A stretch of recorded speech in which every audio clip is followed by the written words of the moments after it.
Hello everyone, this is Shubham Kumar Pandey. Today we are going to have briefing on Pahalgam attack which was happened on 22 April 2025. Pahalgam attack, जो पहलगाम के अंदर attack हुआ वो क्यों हुआ, इसका कारण क्या है, क्या ये वाकई पाकिस्तान के द्वारा किया गया है। हमें सबसे पहले पता होना चाहिए कि जो जम्मू कश्मीर है वो भारत का हिस्सा बन चुका है after the abolition of article 375।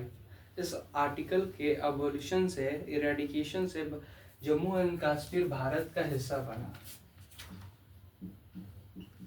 It became the part of India after the abolition of article 375। ऐसा क्या हुआ जो पहलगाम के अंदर इस वजह से अटैक हुआ।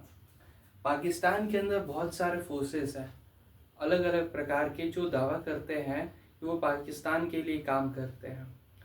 जैश-ए मोहम्मद, लश्कर तैयबा एंड हिजबुल्लाह मुहम्मदीन, ये ऐसे फोर्सेस हैं जो ये दावा करते हैं कि हम जम्मू और कश्मीर को भारत के अंदर रहेंगे। ये फोर्सेस नहीं, ये बेसिकली मिलिटेंट ऑर्गेनाइजेशन है। मिलिटेंट ऑर्गेनाइजेशन का मतलब ये वो ऐसे आतंकवादी गढ़ है जहां से आतंकवाद का जन्म किया जाता है या फिर आतंकवादी बनाया जाता है। ये आतंकवादियों का फैक्ट्री है। 22 अप्रैल 2025 को क्या हुआ, पहलगाम के अंदर अटैक किया गया which is completely based on the religion. लोगों का धर्म पूछकर, नाम पूछकर उन्हें मारा गया। इस चीज के पीछे क्या कारण था? इसका डायरेक्ट एम था टेररिस्ट के द्वारा कि हम उन लोगों को मारना चाहते हैं जो जम्मू कश्मीर के अंदर शांति और अमन बनाना चाहते हैं। जम्मू कश्मीर जो बैकवर्ड एरिया रहा है भारत के आज़ाद होने से ही, उसके अंदर 23 मिलियन टूरिस्ट विजिट किए हैं last year.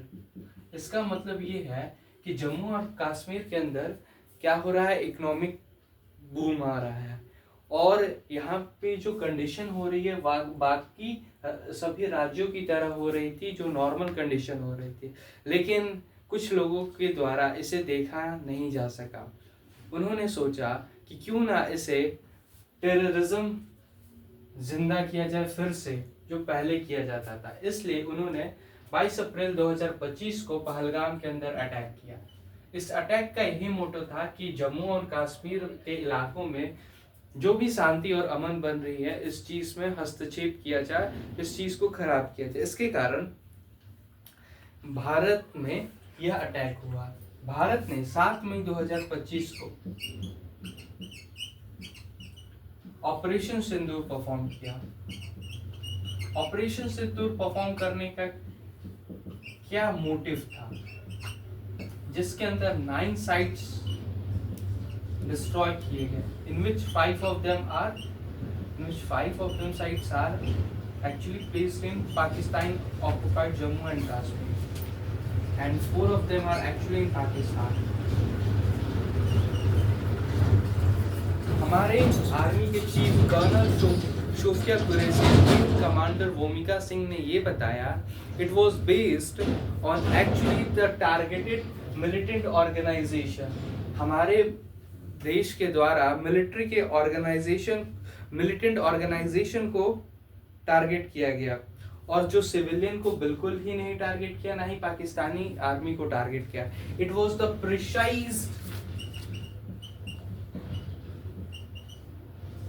Precise target made. Bharat के द्वारा precision and nice quality of weapons और मिसाइल का इस्तेमाल किया गया। ऐसा क्यों किया गया? सबसे पहले हम समझे लश्कर तैयबा, जिसका हेडक्वार्टर, पहले हम बात करते हैं जैश-ए मोहम्मद, जिसका हेडक्वार्टर मुर्दिके के अंदर है।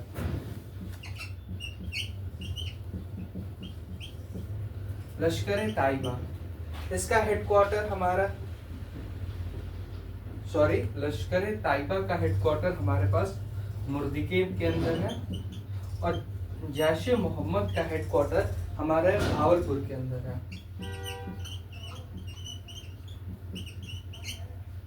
इसका मतलब क्या है? और हमारा वेल नोन ये जो HM है, HM ग्रुप जिसको कहते हैं हिजबुल्लाह मुजाहिदीन, इसका मेन जो ऑर्गेनाइजेशन का कैंपस है वो सियालकोट के अंदर मौजूद है। भारत ने ये कहा 26/11 का अटैक, कारगिल वॉर का शुरुआत 2001 के अंदर पार्लियामेंट के अंदर अटैक हुआ था, जो वो सब यहीं से इनिशिएट किए गए थे, यहीं से कमांड किए जाते हैं, यहीं से टेररिस्ट को भेजा जाता है।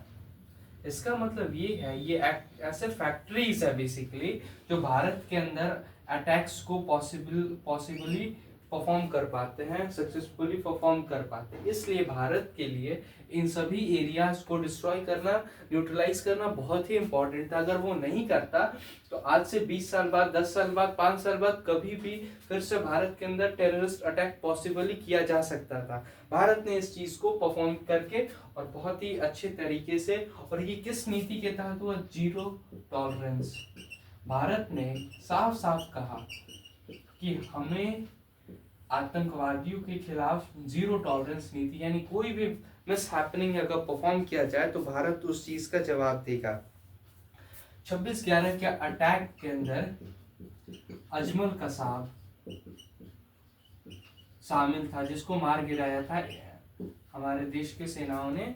इसका मतलब ये है कि अजमल कसाब भी इन्हीं किन्हीं जगहों से ट्रेन होकर आया था, और यहाँ से मुख्य कुख्यात आतंकवादियों का जन्म होता है। जो ऑपरेशन सिंदूर परफॉर्म किया गया था, ये किस चीज पे फोकस किया? पहला फोकस ये किया टू डिस्ट्रॉय और न्यूट्रलाइज मिलिटेंट कैंप्स, जहां से आतंकवादी आते हैं।